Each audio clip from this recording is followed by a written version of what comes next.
इधर कवर्धा में अभिषेक सिंह से खास बातचीत करने के लिए हमारे सहयोगी सौरभ सिंह परिहार वहां मौजूद है। सीधे उनसे बात करते हैं। सौरभ, अभिषेक सिंह से आप बातचीत कर रहे हैं, क्या कुछ वहां पे नजारा देख रहे हैं आप अभी? जी दीपिका, अभी मेरे साथ जो है राजनांदगांव लोकसभा के सांसद जो है अभिषेक सिंह जी हैं और पूर्व मुख्यमंत्री डॉक्टर रमन सिंह के पुत्र भी हैं और अभी कुछ देर बाद जो है स्वयं पूर्व मुख्यमंत्री डॉक्टर रमन सिंह जी पहुंचने वाले हैं। सब परिवार वो जो है गर्ल्स हायर सेकेंडरी स्कूल है वहां पे जो है मतदान के लिए पहुंचेंगे। इससे पहले कि अभिषेक सिंह जी से जानते हैं, क्योंकि वो सांसद हैं अभी भी, तो वो क्या देखते हैं पूरा राजनांदगांव लोकसभा को, क्योंकि उन्होंने प्रचार प्रसार भी किया है संतोष पांडे के पक्ष में। सबसे पहला सवाल अभिषेक जी, क्या लग रहा है राजनांदगांव लोकसभा? पूरे आत्मविश्वास के साथ ये बताना चाह रहा हूं कि इस बार न सिर्फ राजनांदगांव लोकसभा में भारतीय जनता पार्टी भारी अंतर के साथ विजय हासिल करेगी, बल्कि अन्य क्षेत्रों से जो अनुमान आ रहे हैं, ऐसा लगता है कि हम पूरे देश में बहुत अच्छी परिस्थिति में भारतीय जनता पार्टी की विजय होने जा रही है। एक सवाल यहाँ पे उठ रहा है सारे कैंडिडेट को लेकर। बीजेपी के जो कैंडिडेट में वो योग्यता नहीं देखी जा रही है, बल्कि मोदी के नाम पर वोट मांगे जा रहे हैं। एक योग्यता होनी चाहिए कैंडिडेट में, वो नहीं है, ये कांग्रेस आरोप लगा रही है। ऐसा आपको लगता होगा, ऐसा कांग्रेस को लगता होगा, लेकिन चुनाव के परिणाम आने के बाद बड़ा स्पष्ट हो जाएगा कि चाहे आदरणीय नरेंद्र मोदी जी के ऊपर विश्वास, चाहे हमारे भारतीय जनता पार्टी के हर एक जो कैंडिडेट है उसके ऊपर विश्वास जनता का मजबूत है। और ये बात तो मैं बिल्कुल स्पष्ट करना चाहूंगा कि योग्यता का पैमाना जनता का विश्वास होता है और उस पर खरा उतरेंगे हमारे सारे प्रत्याशी। राजनांदगांव में संतोष पांडे जी और अन्य जो लोकसभा क्षेत्र हैं उसमें हमारे सभी प्रत्याशी लगातार मेहनत कर रहे हैं और उसका परिणाम विजय के रूप में 23 मई को हमको देखने को मिलेगा। राजनांदगांव में लोकसभा की बात करें तो मुद्दे क्या हैं, क्योंकि आप स्वयं सांसद हैं अभी, लेकिन मुद्दे की बात करें तो ऐसा कोई मुद्दा जिस पर आप लोग जो है लड़ाई लड़ रहे हो, आपका विजन हो कि इस पर लड़ाई लड़नी चाहिए?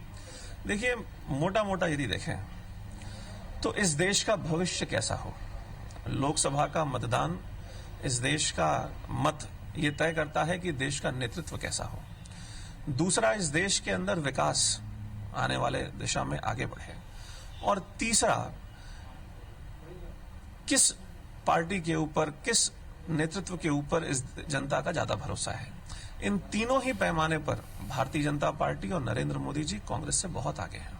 सर, एक सवाल था, कांग्रेस लगातार ये कह रही है, जब से आपके समेत जो 10 सांसदों की टिकट कटी तो उन्होंने कहा स्पष्ट तौर पर कि बीजेपी हार रही है, खासकर राजनांदगांव से अभिषेक सिंह आ रहे हैं, इसलिए ऐसे कोई दूसरे को दे दिए ताकि अभिषेक सिंह बच जाए, डॉक्टर रमन सिंह बच जाए।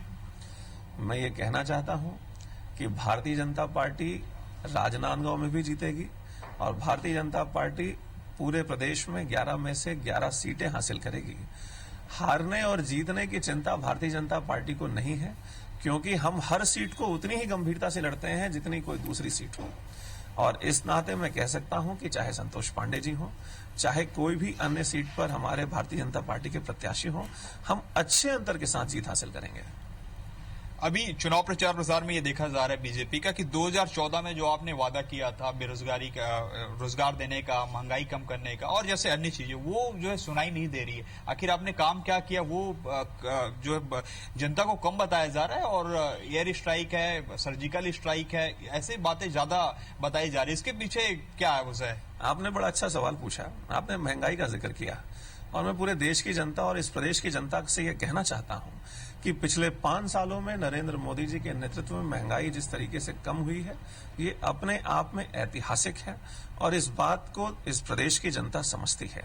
जहां तक रोजगार की बात है, कई बार इन मुद्दों पर, चाहे वो नेशनल टीवी पर डिबेट हो, चाहे अन्य डिबेट हो, माननीय प्रधानमंत्री जी ने खुद संसद पर आंकड़ों के साथ अपना उद्बोधन दिया था कि किस तरीके से इस देश में पिछले 5 सालों में रोजगार बढ़े हैं, रोजगार के अवसर बढ़े हैं।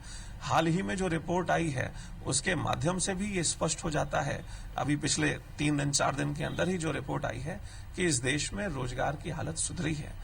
लेकिन इसके अलावा इस देश के विकास को लेकर, रोजगार को लेकर, लेकिन इसके अलावा भी लोकसभा चुनाव में जनता के बीच में जो मुद्दे हैं वो ये है कि इस देश का भविष्य किसके हाथ में सुरक्षित है, कौन सा नेतृत्व इस देश के भविष्य के लिए बेहतर है और जब जनता ये देखती है पिछले 10 सालों में केंद्र में कांग्रेस की एक लास्ट सवाल था। 2014 में जी, सर। परिस्थितियां अलग थी, आज परिस्थितियां अलग हैं। अभी वर्तमान में राजनांदगांव लोकसभा क्षेत्र के अंतर्गत 6 कांग्रेस के विधायक हैं, तो ऐसे में चुनौतियां किस तरीके से देखते हैं?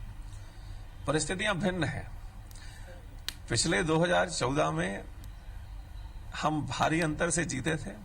जी सर। इस बार कांग्रेस के 7 विधायक इस लोकसभा क्षेत्र में हैं और इस बार हम और भी अच्छे अंतर से जीतेंगे। इस बात का मुझे इसलिए भरोसा है कि पिछले 100 दिन में चाहे कांग्रेस की सरकार का परफॉर्मेंस हो या तो राजनांदगांव अन्य के क्षेत्रों सांसद अभिषेक सिंह से बातचीत की अभी हमारे संवाददाता